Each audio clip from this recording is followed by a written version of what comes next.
Книга «Вольная борьба, покорившая Олимп» – итог 20-летнего труда журналиста Петра Павлова, известного в России статистика, документалиста вольной борьбы.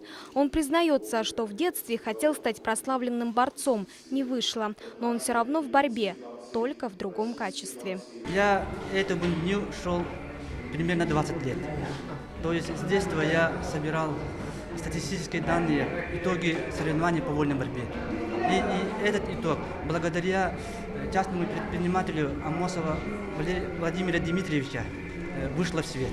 На презентации так называемой борцовской энциклопедии присутствовали руководители Федерации вольной борьбы России. Они высоко оценили издание и отметили судьбоносность выхода книги. А олимпийский чемпион Павел Пенигин, как борец, попавший в энциклопедию, поблагодарил всех авторов проекта за пропаганду спорта номер 1 в Якутии. Будет еще Олимпиада лондонская. Ну а там новые появятся чемпионы. Вот их надо сюда добавить.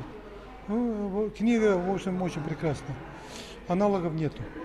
Главное преимущество книги – она содержит статистические данные, и в ней приведены полные спортивные достижения всех олимпийских чемпионов, начиная с 1952 года. Многих любителей вольной борьбы может огорчить тот факт, что на сегодня вышло всего 500 экземпляров книги. Но, как сказал автор борцовской энциклопедии Петр Павлов, после Олимпиады в Лондоне в 2012 году планируется второе издание книги, и ее переведут на английский язык. Айна Винокурова, Максим Бурцев, Вести, Якутск.